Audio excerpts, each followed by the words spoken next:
Assalamualaikum, salam sejahtera. Hari ini kita bawakan tetamu yang sangat istimewa dalam stadium meletup. Kalau kita dengar meletup ni memang bunyi dia, guest pun mestilah meletup juga. Siapa lagi yang tak kenal dengan guest kita ni, merupakan living legend lah kita katakan.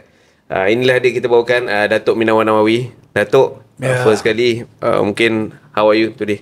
Oh, very good Faizal. Pertama saya ingin mengucapkan ribuan terima kasih lah kerana sudi untuk menjemput saya di dalam podcast Stadium Meletup pada hari ini.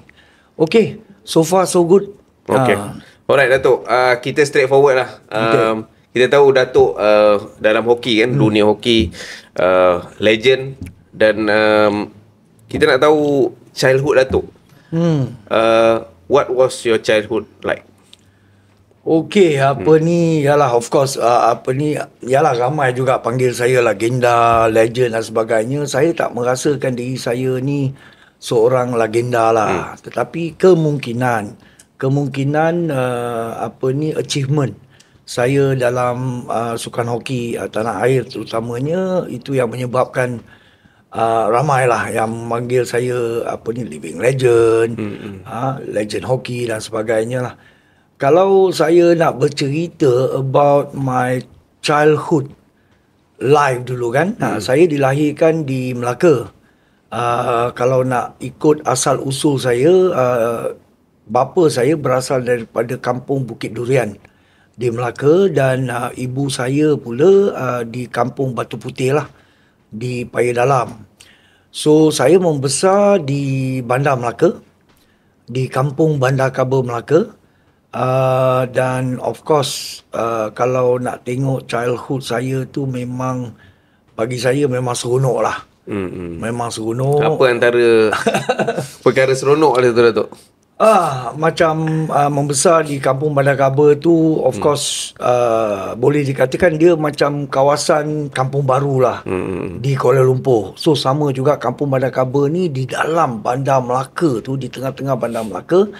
Dia satu suasana kampung dan di kampung Bandar Kaba ni sememangnya kita hidup dengan masyarakat majmuk di mana orang Melayu ada, orang India, orang Cina dan juga orang Sikh yang tinggal dalam kampung tu lah. So of course kecil-kecil tu macam-macam lah. Kita bermain sukan-sukan orang dulu-dulu lah. Kecil-kecil baling slipper lah, galah panjang lah. Kadang-kadang diikut musim. Kalau ada Piala Dunia bola, kita akan main bola. Dekat belakang rumah tu kita akan main bola dengan rakan-rakan sebaya saya, rakan kampung. Piala Dunia hoki, kita bertukar main hoki pula. Okey. Daripada bola ke hoki pula. Bola ke hoki. Lepas tu kita akan main sepak takraw. Okey. Dan dalam sukan ni saya bermula sebenarnya dalam sukan renang. Sebab bapa saya, Datuk Haji Nawawi, beliau seorang bekas tentera British yang berkhidmat di Singapura lah.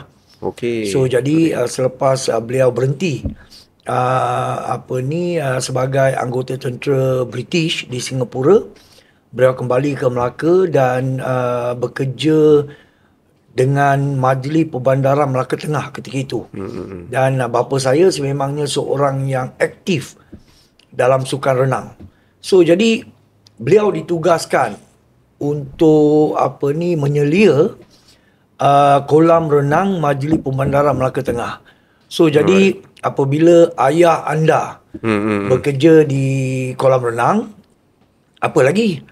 So jadi saya sememangnya bapa saya akan bawa saya ke kolam renang dan melatih saya sebagai seorang perenang. Saya ingat lagi dulu masa saya mula belajar floating terapung kan.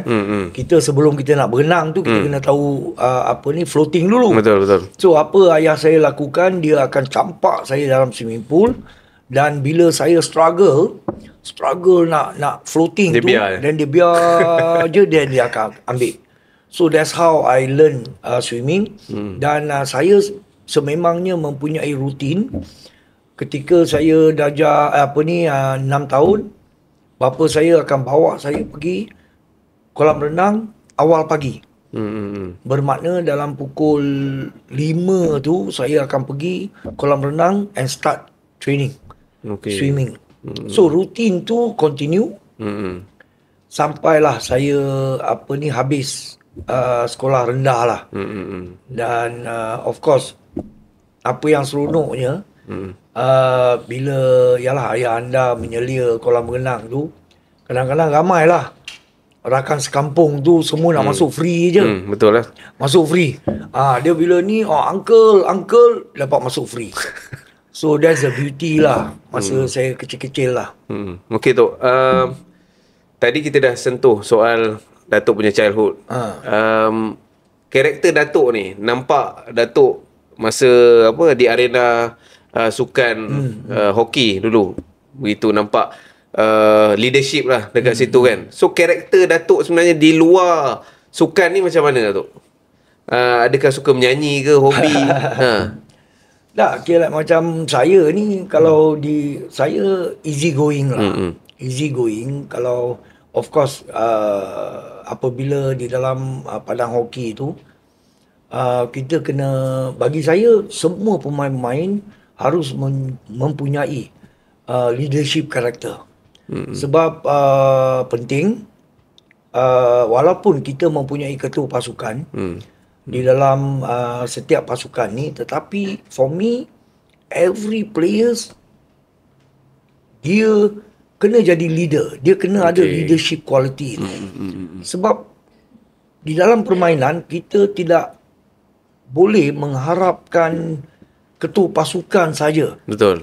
Untuk membuat keputusan. Dia satu tim lah. Satu tim dan setiap pemain tu you kena buat your decision dalam padang based on situasi dan sebagainya. You kena ada leadership karakter tu untuk setiap pemain.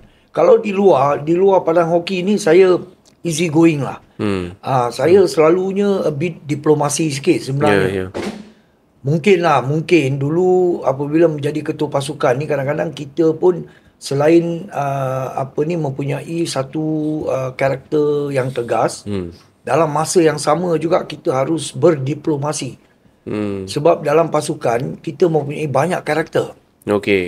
So kita kena tahu, kita kena identify setiap players. How kita nak approach mereka so that kita boleh dapat the best out of them. Ada players kita kena maki dia. Ada sampai macam tu. Kita kena tekan dia, kita kena push dia. Dalam game pun kita kena marah dia. Tapi some players dia tak boleh. Some players you tak boleh nak tekan dia. Ada yang touching ke? Then some players you need untuk menggunakan kaedah yang lain. So jadi for me dia depends on situation. Kalau di luar ni karakter saya ni selalunya based on depends on the situation lah. Situasi. Macam mana saya nak react on setiap situasi. Alright. Datuk bos, kita tahu Datuk bos, mana-mana pun akan sebut bos kan. So coming from where benda tu? Bos ni sebenarnya datang pada awal pembabit saya dalam skuad kebangsaan lah. Mungkin macam saya ni, mungkin keyakinan saya ni agak tinggi lah. Apabila saya masuk di dalam pasukan kebangsaan ketika umur saya 17-18 tahun, di dalam pasukan kebangsaan ketika itu banyak pemain-pemain senior. Sebab dalam satu pasukan kebangsaan ni you akan ada pemain yang berumur 17-18 sehinggalah 30 lebih. Right? So, tapi apabila saya masuk ke dalam pasukan kebangsaan dan ada beberapa juga pemain yang daripada remaja Malaysia ketika itu yang juga berada di dalam pasukan kebangsaan. So, saya agak selesa. Dan keyakinan saya yang tinggi on and off the pitch. Dalam padang pun mungkin dia nampak karakter Datuk ni lah. Dan juga mungkin talent saya. Alright, sebab bagi saya untuk seseorang tu mempunyai confident yang tinggi, you kena you kena equip Ya, betul. dengan you punya prestasi lah. Kena tinggi juga. Betul. Ya. Yang buat yang you tak yakin ni sebab mungkin your preparation, your mungkin kemampuan you tak sampai, itu yang mungkin membuatkan ramai orang yang tidak mempunyai keyakinan. Kira gusar lah. So saya very confident and saya boleh mix around dengan senior player dan sebagainya lah, on and off the pitch. So itu yang membuatkan ada seorang pemain ni, nama dia KM Braj. Okay. Ketika itu KM Braj ni dia pemain berasal daripada Melaka and pakar pukulan sudut penalti ketika itu, and I can rated KM Braj ni ketika dia punya zaman kemuncak dia is one of the best penalti corner hitter in the world masa tu. Okay. So beliau lah sebenarnya tengok saya kan, Menawan, you ni on and off the pitch ni you memang macam you confident. You tak takut Lain macam lain macam your performance pun bagus dan sebagainya. You ni macam boss lah. Okay, start daripada situ lah, you macam boss. Okay lah. From today onwards, I akan panggil you boss. Alright. I akan panggil you boss. So dia beritahu player lain semua, ini Menawan ni dia macam boss after ni we call him boss. Then yang membuatkan nama tu melekat, ketika itu yang menjadi jurulatih pasukan hoki kebangsaan adalah Terry Walsh. So KM Braj ni pun beritahu dengan Terry Walsh, panggil bos. Terry, from today onwards, we call Menawan boss. Okay. Oh, okay. Okay, boss. Sebab Terry Walsh, dia daripada Australia. Dia nak sebut nama saya kadang-kadang susah. Menawan Menawan, Yeah. So, bila dia dapat nama timbangan boss, dia pun suka. Okay. So, daripada situ pun, sejak hari tu, Terry pun call saya boss. Okay. Itu cerita dia. Then, after that, bila semua panggil saya boss, media pula pick up. Bos. Semua headline bos lah. Headline, media pula pun panggil saya boss. Dan headline. Ketika itu, kalau adalah berita-berita yang media ingin sampaikan, dia akan the headline tu, the boss. The boss scored 3 goals. The boss make comeback. Something like that. So, itu yang membuatkan semua dalam hoki fraternity ketika itu, community hoki dan sebagainya, dia panggil saya boss. Okay. So, sampailah hari ni. Sampailah hari ni dalam community itu, apabila mendapat gelaran Datuk tu, dah dia orang panggil saya Datuk Boss pula. Okay, faham. Something like that lah. Alright. So, Datuk berada dalam RMC. Okay. RMC. So, training dalam RMC tu, dia what was it like? Okay, nak cerita pasal Royal Military College ni ataupun Maktab Tentera Diraja. Ketika saya di sekolah rendah, saya begitu aktif lah. Macam tadi saya ceritakan yang saya bermula daripada sukan renang. Tetapi apabila saya masuk sekolah rendah, saya teruskan dengan rutin harian saya tu setiap pagi. Swimming dahulu, lepas tu saya akan mandi, saya akan breakfast di tepi laut di Bandar Melaka tu. Dan lepas tu pergi sekolah. So, Kampung Bandar Kaba ni sebenarnya dia dekat dengan Padang Melaka Club. Dahulunya, Padang Melaka Club ni adalah sebuah padang yang begitu aktif untuk sukan hoki dan juga sukan kriket. So, daripada rumah saya tu, di Kampung Bandar Kaba tu, berjalan kaki dalam 10 minit. 10 minit je? 10 minit, 7 ke 10 minit lah. So, untuk ke Padang Melaka Club. Dan ramai juga orang-orang kampung saya yang begitu aktif dalam sukan hoki. Kalau Kampung Bandar Kaba tu sememangnya orang tahu banyak player untuk Melaka, untuk Malaysia ketika itu.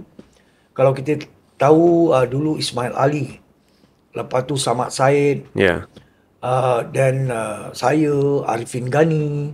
Arifin Ghani ni sememangnya sahabat saya, satu kampung. Dan ketika ini beliau menjawat jawatan Pesuruh Jaya Sukan. Ya. So semua datang daripada kampung Balai Kaba ni. So saya bila sekolah rendah, ketika saya darjah 3 tu saya mewakili sekolah dalam sukan hoki. Dan apabila saya di darjah 4, saya wakil sukan hoki, bola sepak dan juga swimming. Ya. Dan 5 dan standard 5 and 6 saya main sepak takraw, badminton, pingpong untuk sekolah. So jadi sekolah rendah saya ni sememangnya puas lah. Saya mewakili sekolah untuk sukan-sukan, banyak sukan. So jadi apabila penilaian darjah 5 ni, of course lah, bila penilaian darjah 5, my parents mereka hantar saya tuition, this one, that one semua kan. Yeah. Sebab yalah, penilaian darjah 5 ni penting. Dan saya pun sangat aktif kan. So apabila dapat result, saya dapat 5A. Okey. Penilaian darjah 5. 5A. 5A, UPSR lah kira masa tu. Dia consider macam UPSR untuk darjah 6 kan. Okey. Dulu masa Ni saya darjah 5 je. penilaian darjah 5 masa darjah 5. Okey. Darjah 5. Dapat 5A. My parents pun tak sangka. Sebab dia tahu saya ni sepanjang tahun ni memang main je. Macam-macam sukan kan. Betul. So bila dapat 5A, dulu mana ada social media. Kita tak ada social media. Betul. Kita tak ada Google. Mana saya tahu apa tu Maktab Tentera Diraja dekat Sungai Besi. Kan? Ya. Tahu-tahu my father kata, okay, you kena pergi trial dekat Camp Terendak. Saya pun ikut je lah. Pergi. Saringan, test, semua everything. Shortlisted. Bila shortlisted, you kena pergi Sungai Besi pula. Okey. Di Maktab Tentera Diraja lagi satu lagi saringan.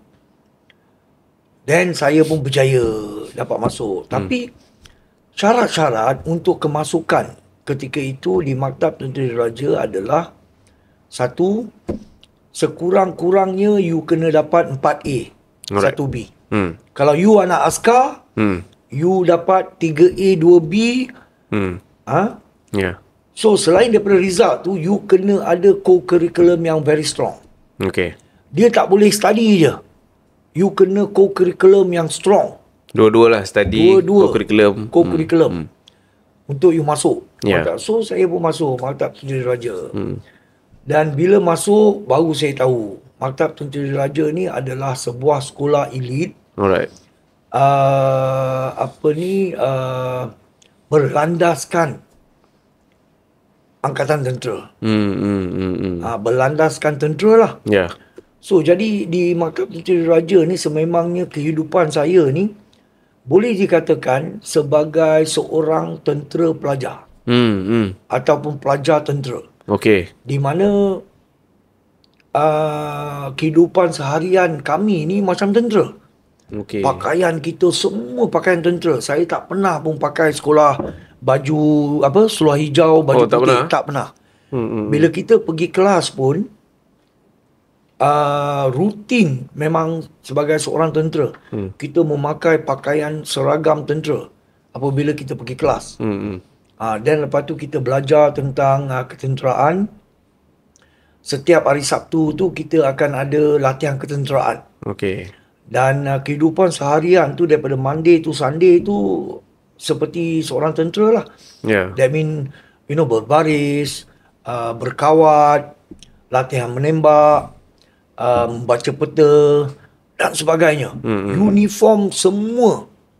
Uniform tentera. Okey. So jadi di Maktab Tentera Diraja ni sebenarnya tema dia berkhidmat memimpin. Berkhidmat memimpin. Ya, berkhidmat memimpin. Itu adalah cogan kata lah Maktab Tentera Diraja. Dan of course 5 tahun saya berada di Maktab Tentera Diraja ni, dia banyak membina karakter saya lah. Dan karakter saya. itu yang Datuk dapat nampak lah dari segi ketegasan, dan benda tu juga bantu Datuk dekat permainan hoki lah. Ya, dia sebenarnya apa yang kita lalui, apa yang kita telah dilatih, itulah sebenarnya yang membina karakter kita sebagai old putra. Ya.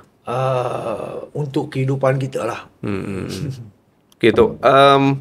Pernah tak terfikir satu hari nanti Datuk akan jadi famous? Ataupun memang itu yang Datuk daripada kecil nakkan recognition tu? Tak, actually, macam sememangnya saya sebenarnya di sekolah rendah pun saya tak ada angan-angan untuk mewakili pasukan negara. Okey. Sebab sebenarnya saya enjoy active in sports. Okey. Memang minat sukan Oleh lah. sebab itulah saya main semua sukan. Saya memang tak ada target. Okey. Tak letak any specific target? Tak ada. Alright. Tak ada letak. Dulu-dulu apabila kita di sekolah, apabila sekolah nak memilih pasukan hoki, dia akan panggil je. Okey. Dia akan tengok, cikgu akan tengok, identify, dia ni sub, panggil datang, selection, dan wakil. Okey. Dan sekolah bola, badminton, pingpong, semua saya main. So, tak ada target. Dan even bila saya masuk dalam saya masuk Maktab Tentera Diraja, saya ingat lagi first day saya masuk, ketika itu ada bawah 14 tahun bola sepak dan hoki. Di mana ketua pasukan, kedua-dua sukan ni panggil saya. Tanya saya, main hoki ataupun bola sepak? Nak main hoki atau bola sepak? Masa tu saya pilih bola sepak.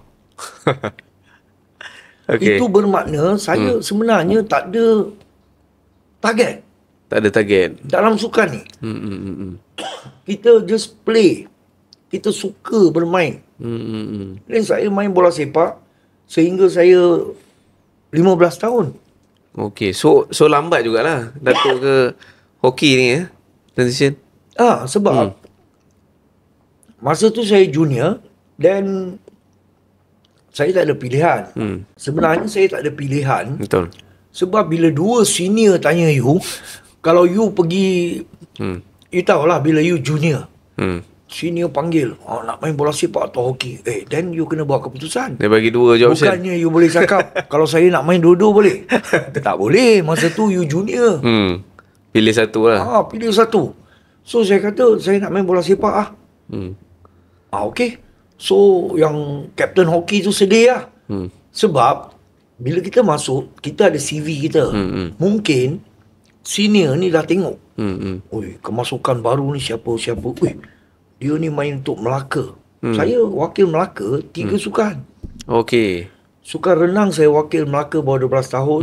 Sukan hoki dan sukan bola sepak. Okey. 3 sukan saya wakil Melaka bawah 12 tahun. So, saya pilih bola sepak. So, saya main bola sepak. Saya main untuk RMC under 14, under 15.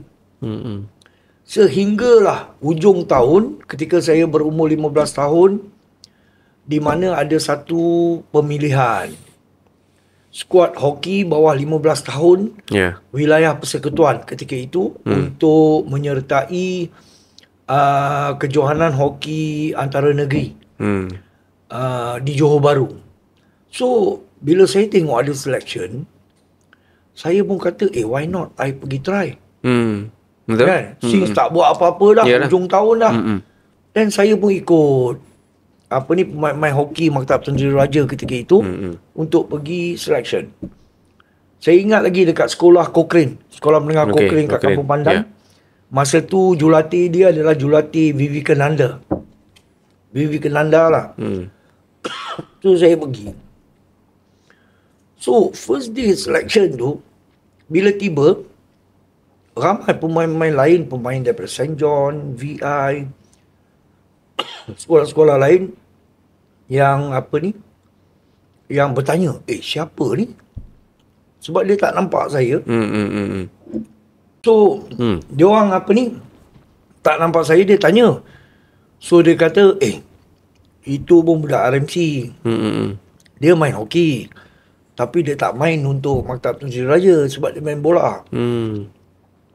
Okay. So, bila selection tu, first day, saya tak dibenarkan masuk selection sebab nama saya tak ada. Right. Sebab saya tak ada kan dalam tu.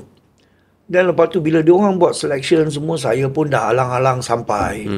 Saya main je lah kat tepi tu. Betul. Main sorang-sorang, dribbling, you know. So ada mata yang memerhati lah. So coach Vivi Kenanda nampak saya. Nampak saya main sorang-sorang semua everything kan. So dia habis semua selection first day, dia kata, tomorrow you datang lah. Then tomorrow tu saya datang lah selection. Main. Two side semua boom. Saya rasa saya score juga. Terus saya dipilih. Oh, hari tu juga. Untuk mewakili pasukan bawah 15 tahun wilayah persekutuan ke Johor Bahru lah. Oh, okey. Saya dipilih dan lepas tu pergi ke Johor Bahru, kita dapat naib juara kot. Kalau tak silap saya, kita kalah in the final. Tapi dalam kejohanan tu ada selection process untuk pasukan Malaysia bawah 15 tahun. Okey. Selepas kejohanan tu ada satu perlawanan persahabatan dengan pasukan Singapura.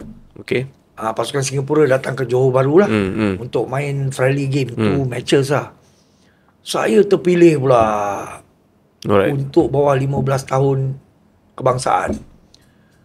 So daripada situ, bila saya tingkatan 4, saya decided saya nak main dua-dua. Nak main dua-dua lah. Ya. Nak main bola dengan hoki. Jadi jadual saya every day. Di penggal yang pertama tu memang hoki bola penggal pertama. Okey. So jadual dia hari-hari. Hari Senin bola sepak, hari Selasa hoki, Rabu bola sepak, Khamis hoki, macam tu lah. Ya. Untuk 3 bulan tu. So dua-dua ni saya score.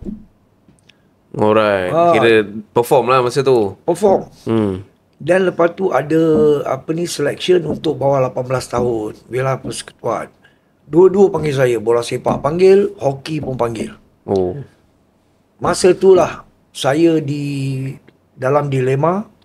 Saya di persimpangan yang saya kena buat decision lah. So saya minta nasihat kedua ibu bapa saya. Jurulatih, ada kawan-kawan here and there. Dan lepas tu saya tanya diri saya that apa saya nak dalam sukan ni. Sebab saya kena buat decision. Ya. Dan my parents pun tanya saya, apa you punya target dan objektif. Dan ketika itu sememangnya saya sebenarnya ultimate goal dalam sukan adalah untuk ke sukan Olimpik. Okey. Dan Datuk nampak potensi ni ada dekat sukan hoki. So saya tengok that sebenarnya sukan hoki ni yang boleh membantu untuk saya mencapai cita-cita saya untuk beraksi di sukan Olimpik lah. So ketika itulah saya buat decision yang saya nak main hoki. Alright. So saya mewakili bawah 18 tahun wilayah persekutuan dalam sukan hoki. So jadi daripada situ saya tahu dalam sukan ni sukan hoki adalah pilihan saya lah untuk saya pergi jauh lah. Untuk membina karier saya dalam sukan hoki. Alright. So itu yang membuatkan saya pilih sukan hoki kerana saya sememangnya ingin bermain di pentas yang tertinggi lah. Iaitu sukan Olimpik. Alhamdulillah lah 3 Olimpik. Betul. Yang betul. saya berjaya. Sentuh tentang Olimpik tu. 3 Olimpik berturut-turut. Apa yang beza kan untuk skuad dulu dengan yang terkini ni? Sebab kita tahulah rekod sekarang ni after 25 years still tak ke Olimpik lagi. So apa sebab ni? Oh, dia panjang ni. Kalau nak cerita tak. Dia like dia tak boleh nak bandingkan macam apple to apple lah. Sebab macam sukan hoki zaman saya berbanding dengan zaman sekarang ni sememangnya ada banyak perbezaan. Macam kalau dulu-dulu lah kalau dulu-dulu sukan Olimpik ni dia sebenarnya adalah satu motivasi lah. Ya. Motivasi. Kalau zaman saya tu bila kita have to prepare for Olympic qualifier. For us, kesukan Olimpik tu adalah satu motivasi lah. Ya. That means like macam kita tak mengharapkan faktor-faktor yang lain untuk motivate kita. So jadi bagi saya macam ketika kita nak ke Olimpik tu sememangnya bagi saya we give everything. Segala-galanya. So adakah sekarang pemain ni pemain tak beri segala-galanya? Tak, bagi saya tidak juga. Tidak juga. Sebab macam kami dululah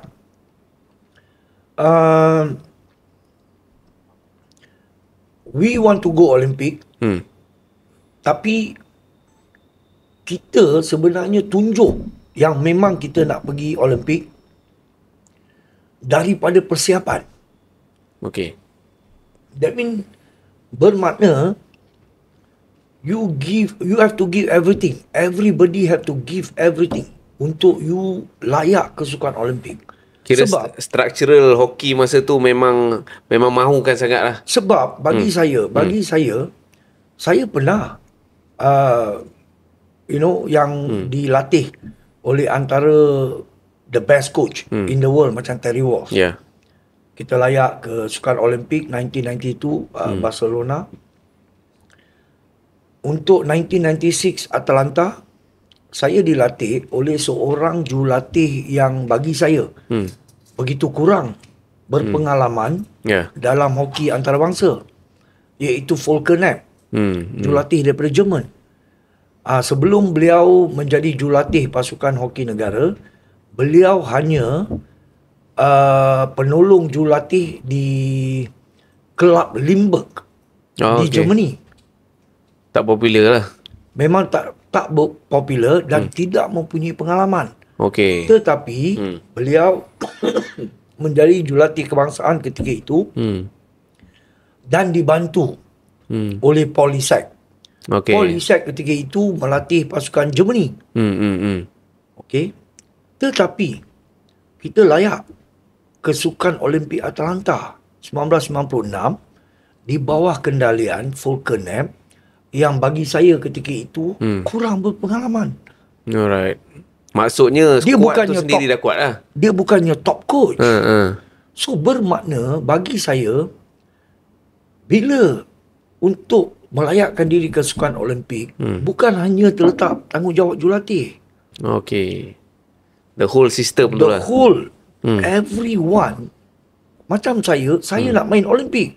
Okay. I don't care siapa coach saya. Kita ikut arahan dan sebagainya. Tapi saya nak main Olimpik. Okay. Kalau tanpa ni apa semua pun Datuk memang nak berada di Olimpik. Okay. All the players nak pergi Olimpik.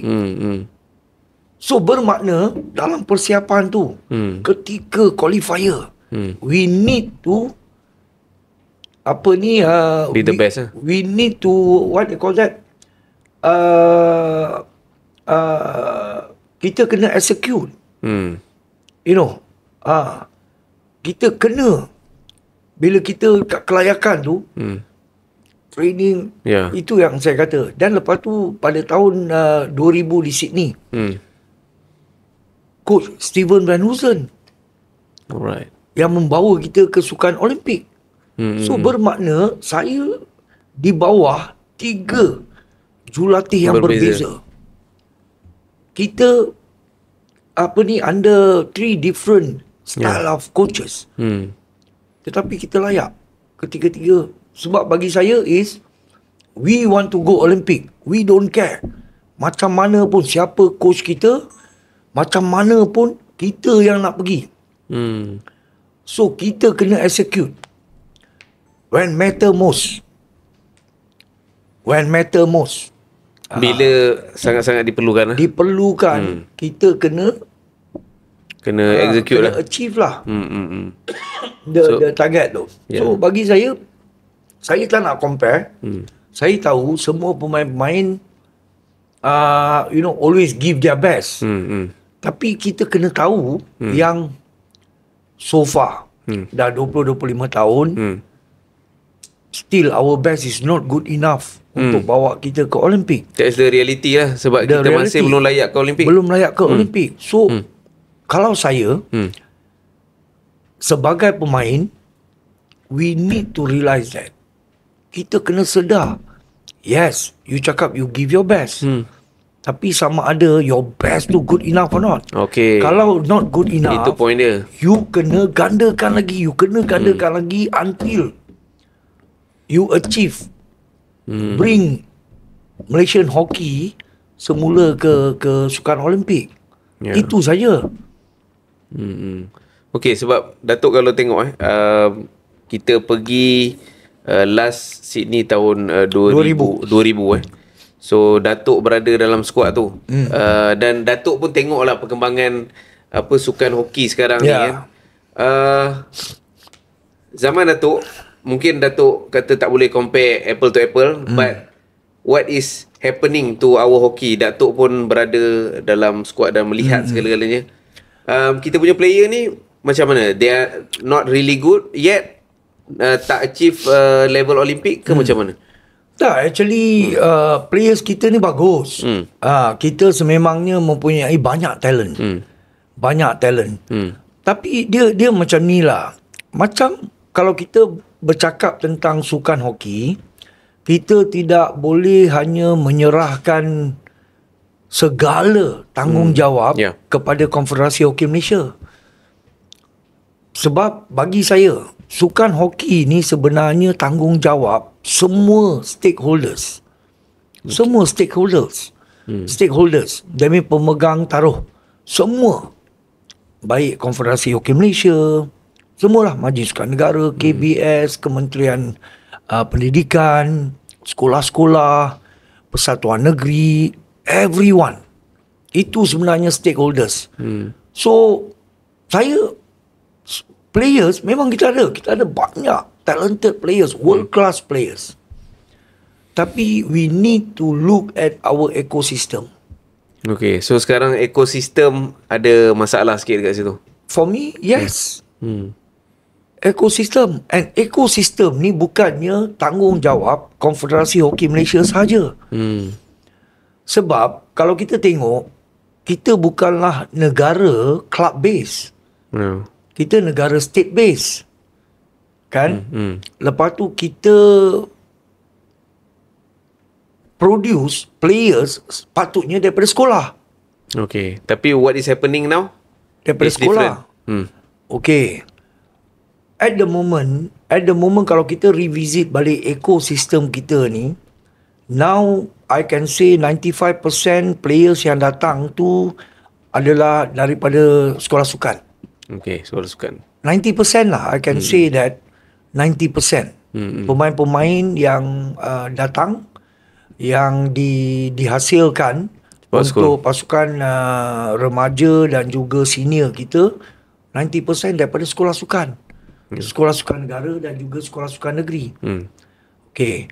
Dan kalau kita tengok sukan hoki ketika ini bukan macam zaman saya dulu. Macam zaman saya dulu, banyak sekolah yang bermain hoki. Banyak sekolah yang bermain hoki. And saya tak pernah dengar dulu pun yang parents need to pay, PIBG need to pay untuk kita main selama 3 bulan tau. Inter-school. 3 bulan saya main. Lepas tu kita travel by bus. Okay. Macam mana sekolah saya dulu mempunyai that budget? Padahal zaman ini tu we talking about 1980. Saya pergi ke sekolah lain untuk bertanding naik bas. Yang chartered bus tau. Semua player semua duduk dalam bus tu and go. So, tapi sekarang kalau kita tengok, sekolah-sekolah biasalah. Kita jangan cerita sekolah sukan dulu, sekolah biasa di mana tak ada bajet. No bajet. Apa yang saya tengok, sekolah terpaksa buat pilihan. Sama ada? Sebab sukan apa yang mereka nak involve. Okey. Pilih mana. Kena pilih. Terpaksa pilih. Sebab saya rasa lah that mungkin bajet tidak mencukupi. Ya, betul. Right? Lepas tu banyak juga saya tengok sekolah biasa yang ada juga yang cikgu yang begitu dedikasi lah. Cikgu-cikgu sebegini dia willing to sacrifice masa dia, wang ringgit dia untuk sukan yang apa yang beliau nak ketengahkan untuk sekolah tu. Sebab memang tak cukup. Lepas tu banyak parents, family yang support dan sebagainya lah. So bagi saya ketika ini untuk sekolah biasa, sekolah terpaksa buat pilihan. So jadi sukan hoki ni dah ketinggalan. Dah ketinggalan sebab kebanyakan sekolah kemungkinan apabila diberikan pilihan, so mereka akan memilih sukan-sukan yang mereka mempunyai facilities lah di sekolah. Contoh bola sepak, badminton. Every school ada padang. Every school ada dewan. Yes. Kan? So sukan hoki makin lama dia makin pupus di sekolah-sekolah biasa. Sebab facilities tak ada. Sebab player-player ni kena pergi AstroTurf. Kena pergi turf lah. So dia kena cari alternatif lain untuk nak berlatih itu kalau ada alternatif lain. Kalau ada seorang cikgu yang begitu dedikasi, yang willing to sacrifice wang ringgit kadang-kadang. Kan? Tapi tak semua nak buat macam tu. Tak boleh. Bukan semua yang willing to do that. Okay, itu sekolah biasa. Alright. Ni we talking about 25 tahun tau. Yang kita tak layak ke sukan Olimpik. That's why saya suka membawa semula ke ekosistem kita. Kita kena tengok. Kita kena revisit. Kita jangan tengok result sekarang. Tapi result sekarang sebenarnya apa yang kita buat 20-30 tahun ni. Ataupun 20 tahun, 15 tahun sebelum ini apa kita buat. Yang kita masih lagi dapat tengok ni kan. Itu untuk sekolah biasa. Sekurang-kurangnya sekarang ni ada National Hockey Development Program. Terima kasihlah kepada kementerian, kepada kerajaan bekerjasama dengan Malaysian Hockey Confederation yang mempunyai National Hockey Development Program. Sekurang-kurangnya ada bajet di situ untuk National Hockey Development Program ni mempunyai satelit di seluruh negara. Sebab kalau kita nak mengharapkan sekolah-sekolah biasa sememangnya susah. Dia bukan macam dulu. Macam saya kata lah, saya main 3 bulan inter-school. Sekarang ni carnival aja. Rasanya benda tu kita patut bawa balik lah apa yang berlaku dulu tu dalam ekosistem sekolah sekarang ni. Tak juga. Lepas tu kita ada National Sports School. So itu priority dah berbeza saya tengok.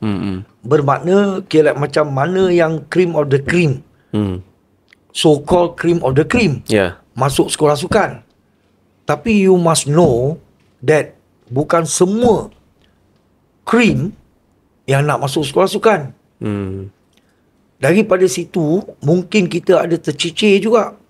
Betul. Some players bawah 12 tahun masa tu yang mungkin mereka tak nak masuk sekolah sukan. So apabila mereka tak masuk sekolah sukan, mereka tidak mempunyai satu platform to continue their talent. So sekolah sukan pula dia ada pro and con dia. Bagi saya, sekolah sukan sememangnya bagus sebab sekurang-kurangnya kita dapat mengumpulkan semua bakat-bakat bawah 12 tahun berada di under one roof. Mereka dapat pergi kelas, mereka dapat latihan, banyak sokongan-sokongan dan sebagainya lah. Tetapi kalau ni I'm talking about sukan hoki, kita kena revisit. Sekolah sukan. Sebab itulah sebenarnya kilang untuk pasukan hoki kebangsaan kita kan. So jadi kalau kita rasa that kita tak achieve, sukan hoki ni dah lama tak ke Olimpik, here and there semua, dan kita kena toleh lah belakang sikit. Okay ke player-players yang kita produce ni, whether kita produce untuk jangka pendek atau jangka Malaysia, panjang? pemain Malaysia ataupun pemain antarabangsa. Okay, level dia lah. Faham tak? Yeah, I understand. For me, senang untuk untuk melahirkan pemain negara. Tapi kita nak melahirkan pemain antarabangsa. Kita nak melahirkan world class player. Kita bukan nak lahirkan Malaysian player. Kita nak lahirkan world class player. Berbeza tu. Kalau kita dapat melahirkan lebih ramai world class player, then baru we can compete dengan top nation in the world. So kita kena fikir. Saya tak nak lah go into details. That means saya beritahu that saya rasa lah we have a lot of talented players, tapi kita tak mempunyai ramai world class player. So we need to have more world class player. Okay. So that we can compete dengan top hockey player. nation lah. Nampak dekat situ memang kita sekarang ni perlukan world class player, not just a Malaysian player. Sebab bagi saya macam Konfederasi Hoki Malaysia, mereka telah melakukan bermacam-macam, banyak effort. Sebelum ni kita pun mempunyai world class coach. Banyak investment pun telah dilakukan oleh Konfederasi Hoki Malaysia and so on. Tetapi when matter most, we fail to deliver. Sebenarnya skuad yang kita ada ni, saya tengok kalau mengikut pengamatan macam actually is good kan. Cuma kenapa hampir nak dekat Olimpik tu tak pergi. Itu yang saya kata. Kalau nak, for example, kalau nak compare dulu dengan sekarang, actually like macam the last 10 years, 15 years, we ada achieve. Kita ada achieve something. Sebagai contoh, kita menang buat pertama kalinya kita menang pingat perak di Sukan Asia. Kita menang 2018 dan saya rasa kita menang sukan silver medal Sukan Asia. I ingat 2011 ke 2000 something lah, kena check balik. So kita dah menang 2 pingat perak tau. Sebelum ni kita tak pernah. So sebenarnya achievement tu not bad. Tapi the ultimate dia, kita masih gagal lagi layak ke Sukan Olimpik. Dan ada yang cakap hampir sekali yang 2018 tu. Yang hampir sekali. Ada kata mungkin tu because of luck. Bolehkah kita ambil itu as reason? For me lah, tak, I always believe on luck lah. Luck. Tapi untuk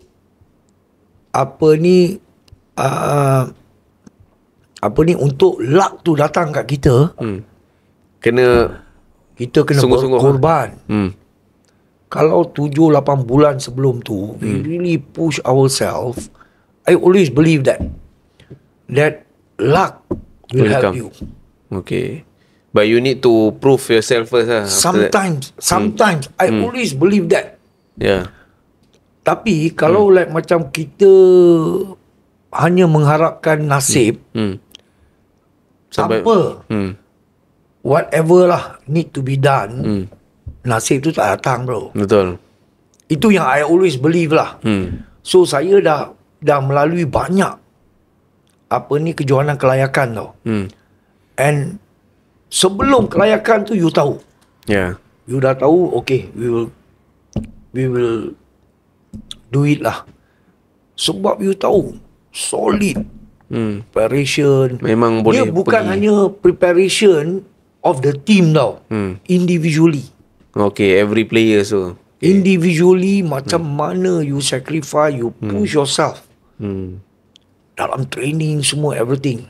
And everyone is sincere. Kan? Yeah. Then you know. You tiba je kejohanan tu you dah tahu this is it lah. Yeah. So, and I always believe dengan nasib. Okay. Tuhan pun akan tolong you lah. Betul. Bila kalau dah usaha kau takkanlah tak dapat. Something like that. Yes. So, pupuk tanya selera lah. Sebab macam saya kata, macam Konfederasi Hoki Malaysia ni, saya pun jadi team manager 3 tahun and so on. Saya tahu apa pengorbanan Konfederasi Hoki Malaysia kepada pasukan. Banyak. A lot. Apa je you nak yang boleh membantu prestasi kan. Tapi macam saya kata, in the end of the day, is the players need to execute. Itu yang tidak berlaku sekarang. You kena when matter most you need to deliver. You kena deliver. Kadang-kadang diorang akan perform dekat yang tak berapa penting. Mungkin itu yang jadi masalah. Itu yang we need to overcome. Kan? Betul. Pemain kena tahu kejohanan mana yang penting. That suka tak suka, right? When matter most, you must deliver. Kena deliver. Itu saja. So bagi saya, like macam memangnya saya tahu Konfederasi Hoki Malaysia memang banyak membantu, terutamanya Presiden kan, Datuk Seri Subhan Kamal tu. Kalau saya tengok lah, that saya pun pernah bekerja under him, you know, membawa pasukan dan sebagainya. Dia sememangnya very dedicated lah. Presiden 24/7 asyik fikir pasal hoki je kan. So, and bantuan daripada Majlis Sukan Negara, Institut Sukan Negara, daripada KBF pun banyak. So, you know, semua coach-coach yang bagus pun kita dah pernah bawa. The last 25 years, you boleh list down. Takkan semua coach ni tak bagus? Yalah. Itu I punya question. You know, takkan semua 25 coach. Tahun kita tak layak, takkan semua jurulatih yang masuk keluar ni tak bagus. Sampai sekarang tak bagus. Betul tak? Betul. Dia mesti ada something wrong somewhere. And as a ex-player, itu yang saya kata, pemain-pemain very important. You can have whoever jadi you punya jurulatih lah. Tapi in the end of the day, when matter most, you need to deliver as a player. And sejauh mana kemahuan player tu sendiri, each individual nak pergi ke Olimpik. Of course. Macam saya share tadi. Saya under Terry Walsh, under Volker Knapp, under Steven Van Hoosen. Different coach but still can qualify to Olympics. To Olympics. Saya bagi contoh Volker Knapp. Seorang yang tidak mempunyai pengalaman membawa any of national team sebelum tu. Umur dia pun saya rasa baru 34 tahun lah. Tapi pasal ketika itu Malaysia melihat hoki Eropah ni boleh membantu. That's why daripada Australia kita ke Eropah. Dan Polysac pula not available. So mungkin ketika itu ada persefahaman yang Polysac akan menghantar protege dia, iaitu Volker Knapp. And Polysac membantu daripada jauh dan sebagainya lah. Tapi in the end of the day, players tengok muka Volker Knapp je. Betul tak? Betul. Kalau saya cakap dengan you, mungkin you akan sampaikan pada C ni dah A minus or A plus ke whatever. Dia takkan sama. Tapi kita masih lagi qualified dengan jurulatih. Itu yang saya kata, the last 25 years takkan jurulatih yang keluar masuk ni semua tak bagus. Come on lah, you kena fikir balik tau. Betul. Okey Datuk, itu dia. Memang nak buka mata sekarang ni untuk tengok sama ada is it the coach's problem or is it the player sendiri yang tak betul-betul nak layak ke Olimpik. Okey Datuk, kita dah sentuh pasal hoki ni dengan mendalam. So sekarang ni transition Datuk lah daripada apa sukan yang mungkin lebih tumpuan sebelum ni kepada pickleball. Macam mana first boleh berlaku tu? Okey, dia macam ni lah. Macam saya ni kan dulu begitu aktif. Sememangnya sukan hoki ni dia akan saya sememangnya meletakkan sukan hoki ni nombor 1. Sampai bila-bila. Sampai bila-bila lah. Okay. Alright. Tapi sebagai bekas pemain hoki kebangsaan, Olimpian dan sebagainya, kita ni sememangnya ingin menggayakan kehidupan sihat dan aktif lah. Sebab everyone dia punya cara untuk kekal aktif. Right?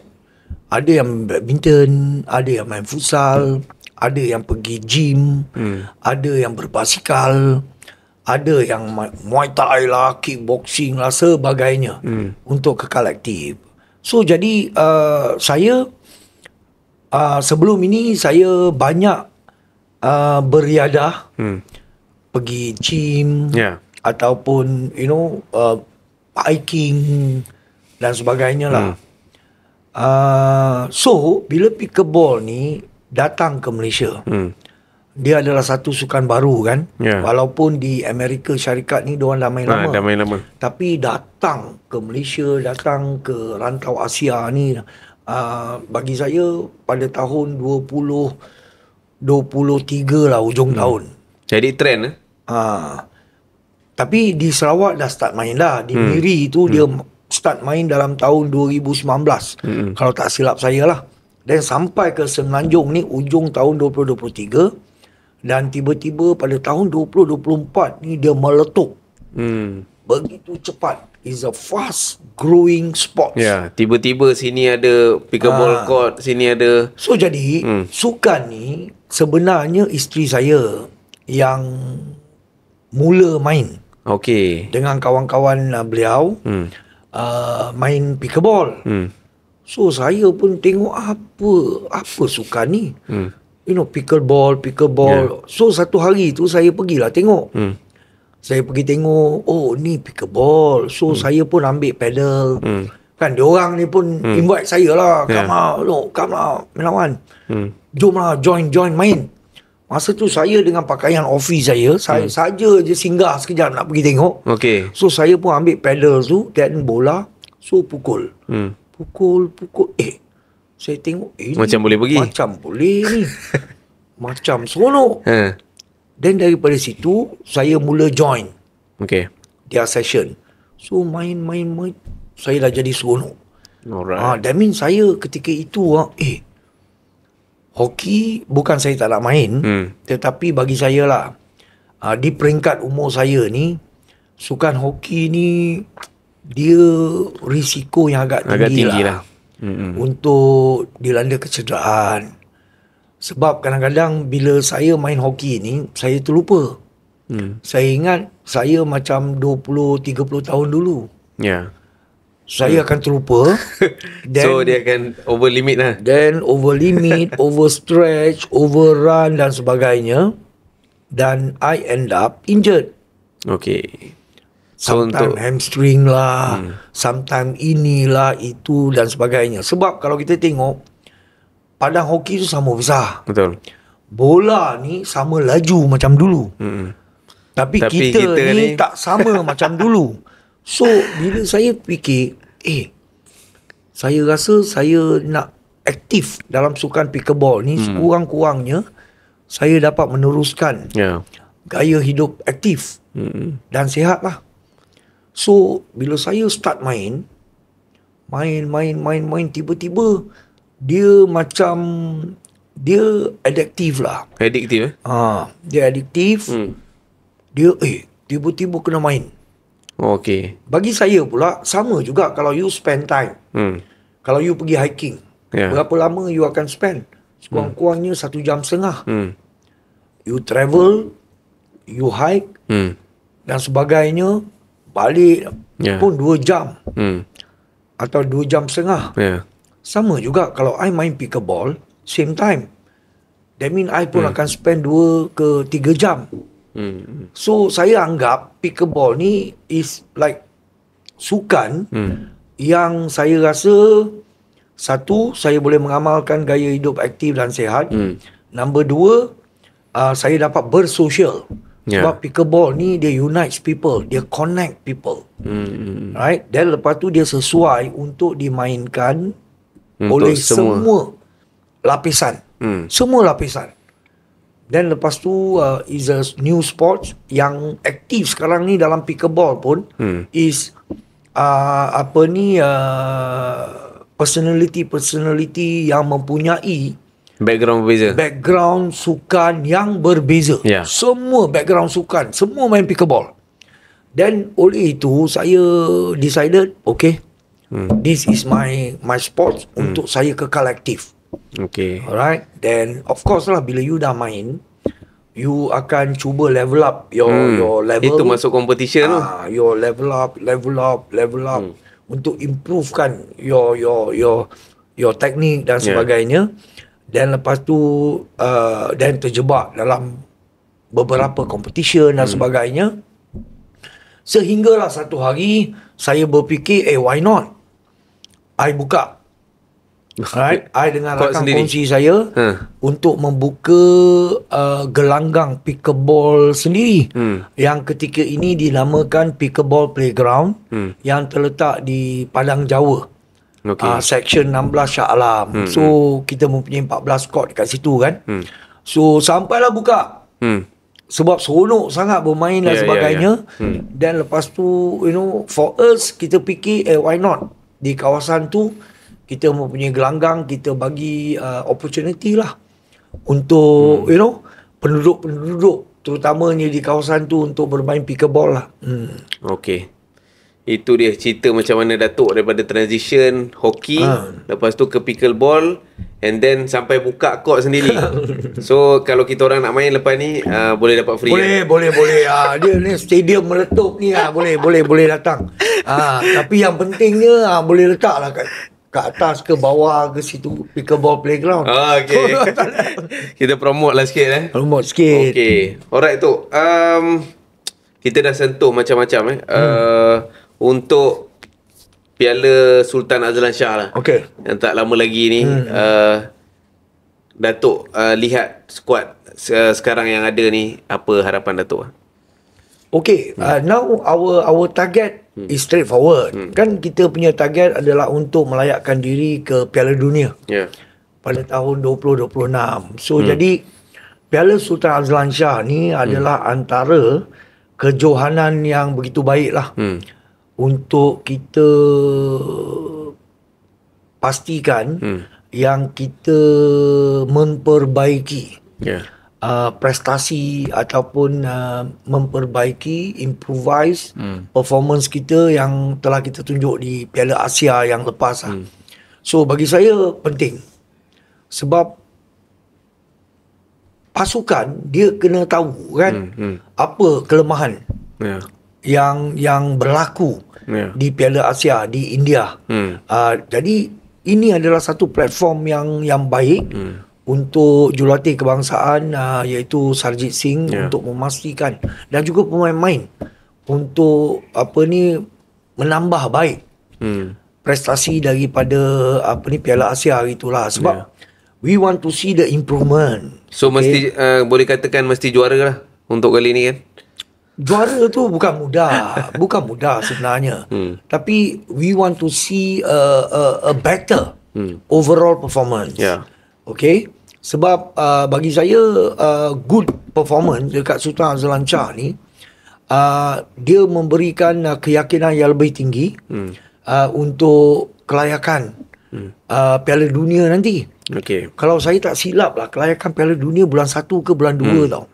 So tak jauh. Betul. Tak jauh. So as medan preparation dan I hope lah macam pemain they have to realize that is very important for us to qualify to World Cup lah. Yeah. Sebab walaupun kita gagal ke Sukan Olimpik, tetapi kita setiap kali berjaya ke Piala Dunia. So I think kita nak lihat satu performance yang meyakinkan lah. And Sarjit Singh, Datuk melihat bagaimana? Adakah Datuk fikirkan Coach Sarjit ni sekarang is doing a good job, walaupun kita tahu ada kalah sini, kalah sana kan? Pandangan Datuk, dia okey ke?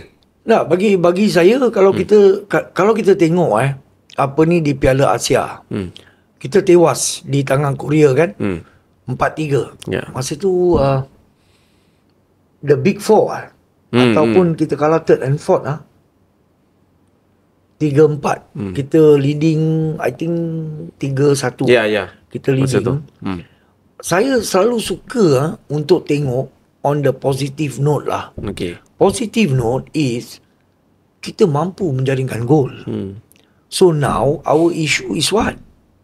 Our issue is we must learn how to win games.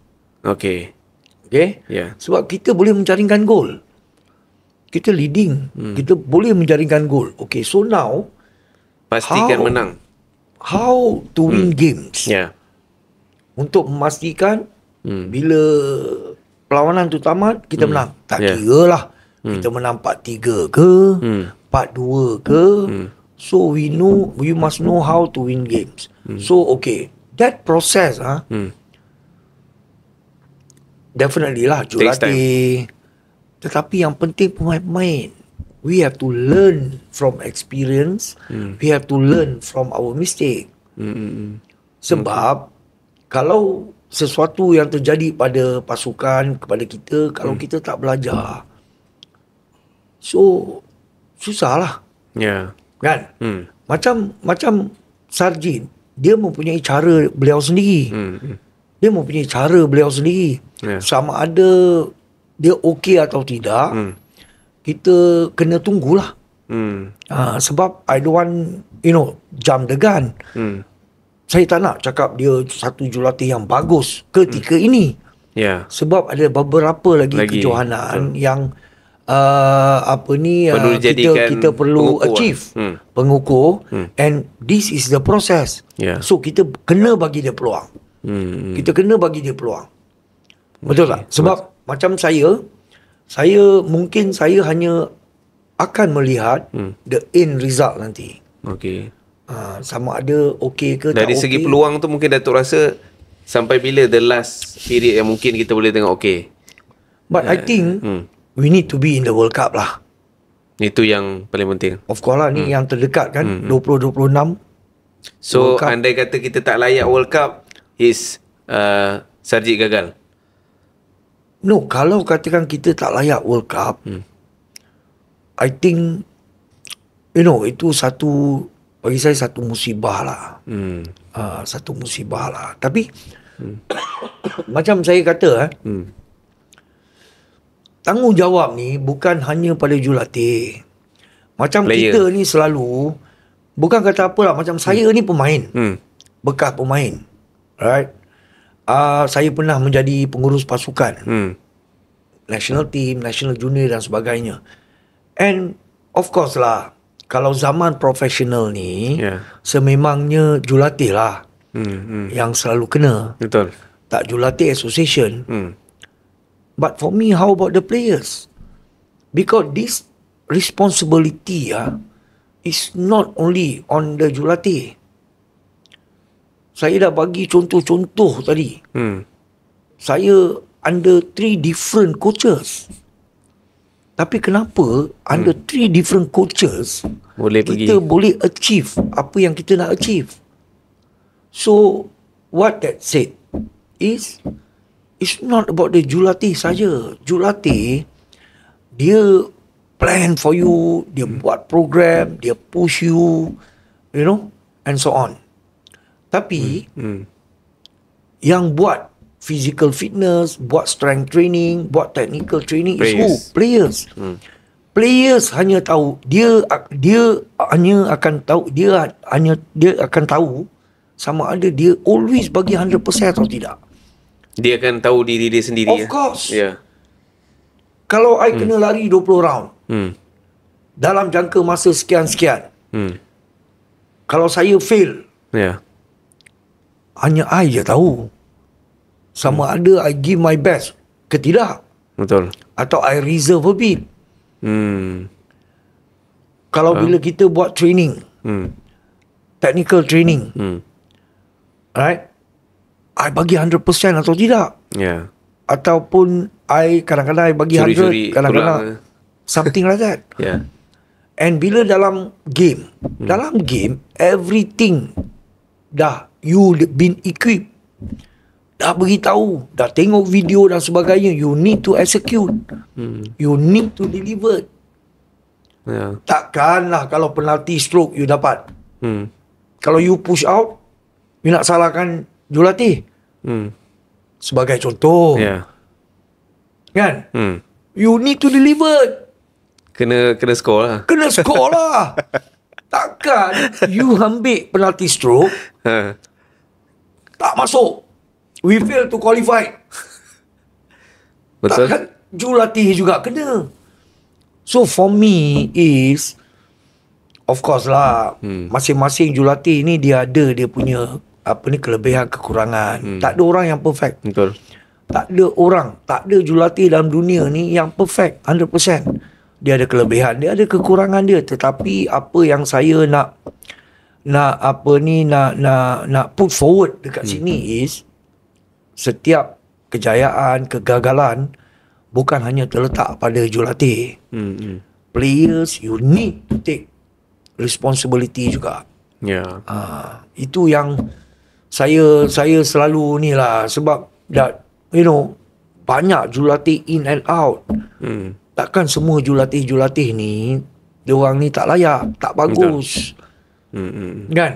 So dia kena both parties lah. Kalau fail, jangan jurulatih je kena.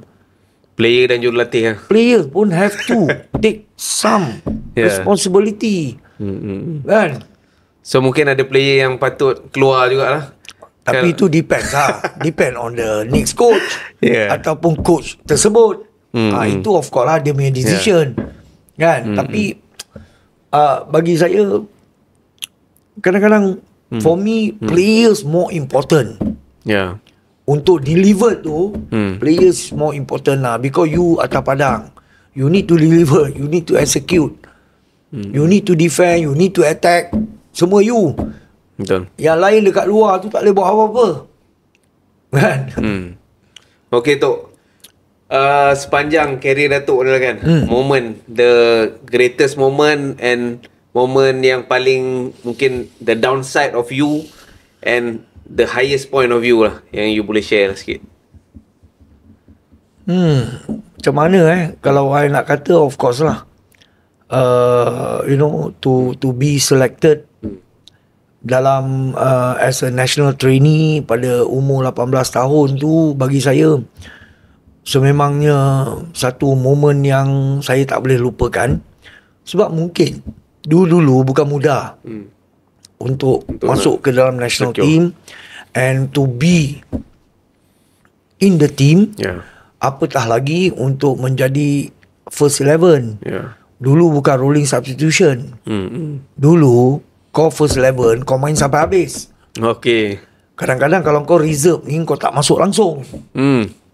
Alright. So diorang akan cari that is first why, 11. That is why dulu bila you first level ni, wah, kau gah gila lah. Betul tak? Betul. Sekarang ni semua ada peluang untuk main. Tak kira lah siapa first 11. Substitute pun main. Kalau kau first 11, kau first 11 lah. Kejap lagi 3 minit aku masuk. Atau 4 minit aku masuk. Right? So itu. Dan lepas tu I achieve macam my first Olympic lah, 1992. 1992, sebab itu sebenarnya adalah the beginning. sebab saya. The reasons saya pilih hoki berbanding dengan sukan-sukan lain lah, untuk terus. Dan saya 1992, saya ingat lagi pergi New Zealand, qualifier, tekanan begitu tinggi sebab kita gagal layak ke Sukan Olimpik 1988. Di Korea kita gagal. Ya. So jadi 1992 tu Olimpik tu tekanan tinggi, betul, sangat tinggi daripada semualah, terutamanya media. Ya. Sebab Konfederasi Hoki Malaysia ketika itu membawa Terry Walsh for the first time. Kita ada jurulatih foreign. Ya. First time, kau bayangkan. Tekanan dia betapa tinggi. Oh, foreign coach. Kalau tak layak ni. Definitely bila foreign coach, gaji besar. Betul. Betul tak? That means investment tinggi. So, tekanan tu memang terasa. So, bila kita pergi di New Zealand, Auckland, pusingan kelayakan. Oh, I tell you, we are the first team to qualify to Olympic dalam kelayakan tu. We are the first. Walaupun kita ada one game in hand. Okay. You bayangkan. Oh, betul. That's, okay, like macam masa tu, like macam we are, just like on top of the world lah. Happy gila. Masa betul tu, just imagine lah, that qualifier, semua media dalam Malaysia ni semua dekat Auckland tau. Oh. Serious. Because memang pressure. 1988 dah fail. Tak qualified dekat Korea. Betul. Kita gagal. Dan lepas tu bawa masuk lagi foreign coach. I masa tu umur I 91. Baru 20 tahun. 20 tahun. Dah, pressure semua. Tapi dekat usia macam tu, handle pressure tu macam mana? Tu pasal KM Branch bagi nama gelaran The Boss. Sebab boleh. Tapi, okay. Terry Walsh daripada Australia. Why Australia? Dia masa 1991 tu, the last 20 years, kenapa dia top 4 dalam dunia? Always maintain top 4. Definitely they have something. Betul tak? Betul. So bila kita bawa Terry Walsh ke Malaysia ketika itu, kita like culture shock. Sebab method yang berbeza. Masa tu baru I realise, patutlah Australia top 4 team in the world. Sebab apa? Sebab dia terapkan professionalism. Professionalism ni dia besar tau skop dia. For me very simple. For me professionalism, I punya version lah is you praktikkan apa yang boleh meningkatkan your performance. You buat apa yang boleh meningkatkan your performance lah. You jangan buat perkara-perkara yang boleh memudaratkan your performance. Itu saja. So kalau apa yang you perlu buat, itulah professionalism. Dia merangka everything. If you need to rest, you rest. You need to sleep, you sleep. Okay. Right? You need you need to visualize, you visualize. Semua perkara-perkara. You need to be on time. You need to put extra effort. You plan. Everything lah. So, Terry Walsh itu yang diterapkan pada kita ketika itu. Mental training. So, bila you tanya how we manage pressure, Terry dah prepare us. Dia akan beritahu you apa akan terjadi nanti. For example, kita dah mental visualize. Apa yang akan jadi? Apa yang akan berlaku. Katakan besok kita ada game. Malam ni I dah mental visualize.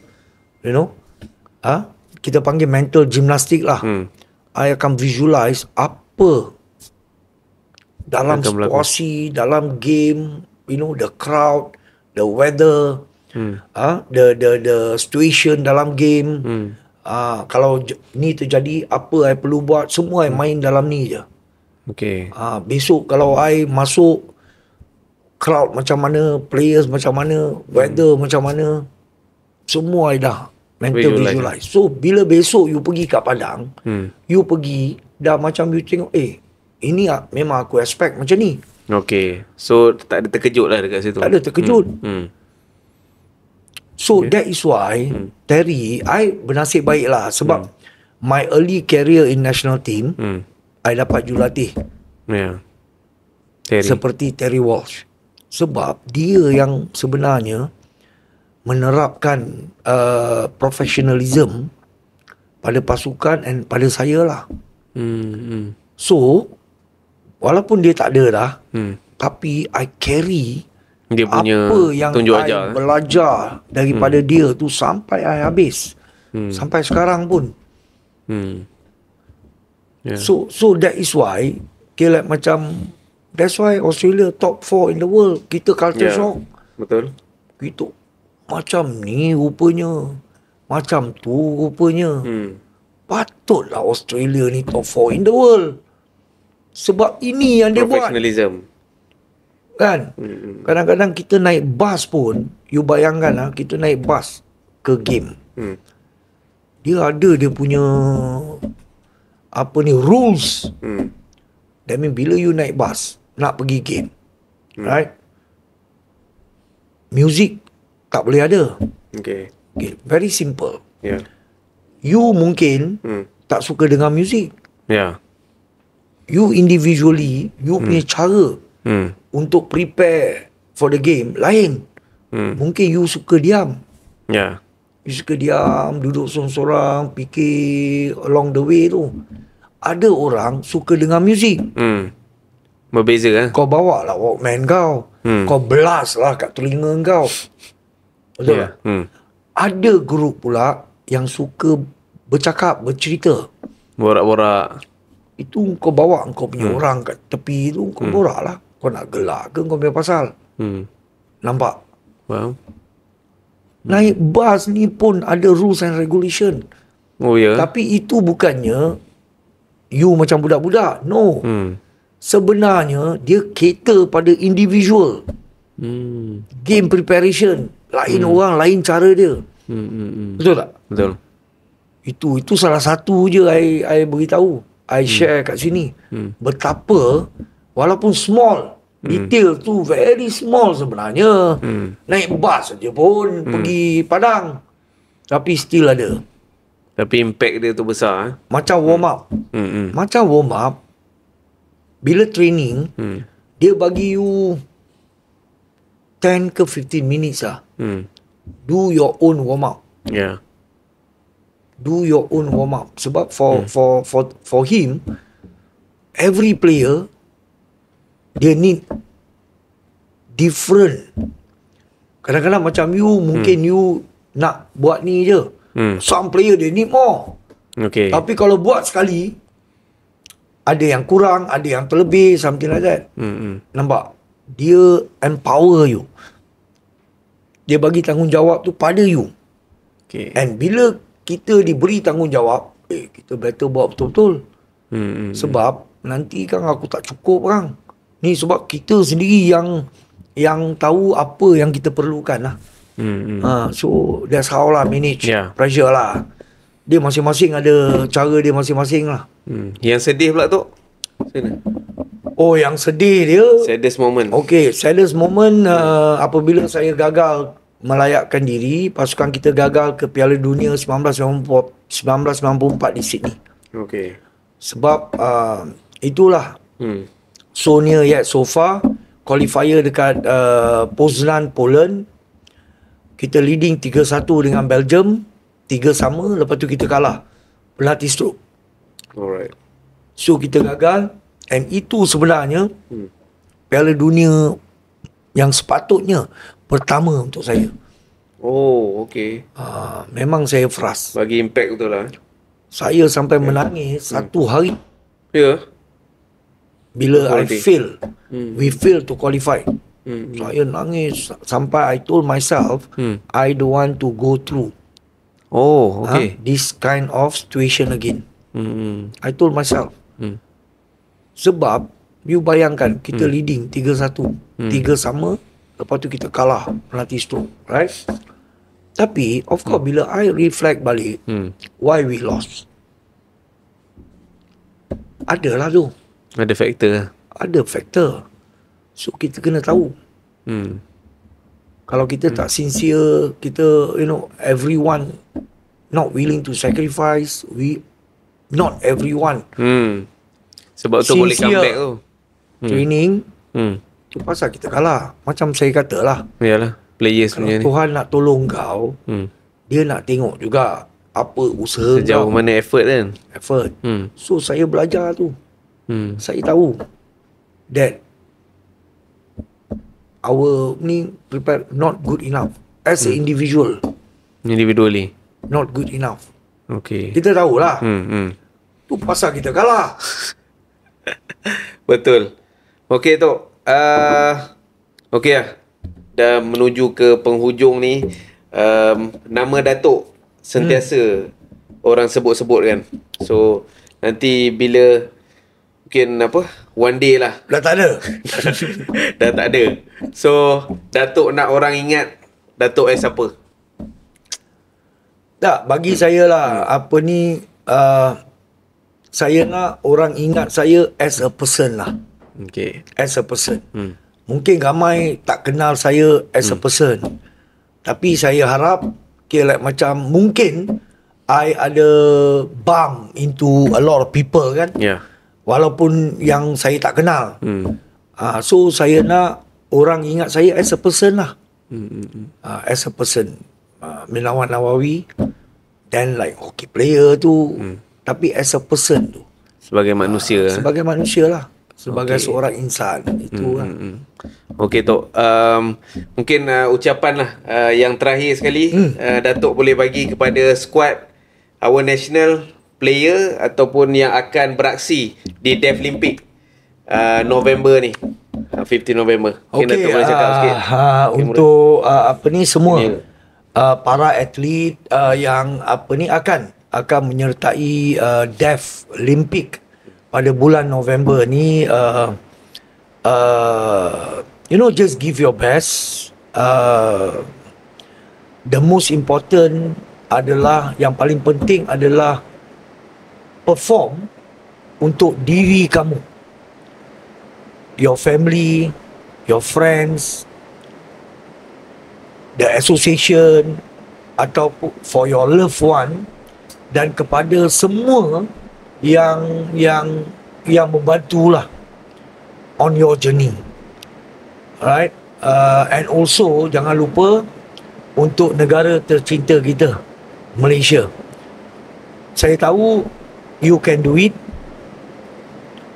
Just give your best and let Allah take care of the rest. All the best. I know you can do it. Okey, itu dia ucapan untuk atlet-atlet kita yang akan beraksi untuk Deaflympic. Jadi terima kasih sekali lagi Datuk for your time. Sama-sama. Untuk hadir ke Stadium Meletup. Kita jumpa untuk next episode Stadium Meletup. Ini dia living legend Datuk Menawan Nawawi. Gemuruh macam stadium penuh, cepat sikit merapat bro. Stadium Meletup nama dia.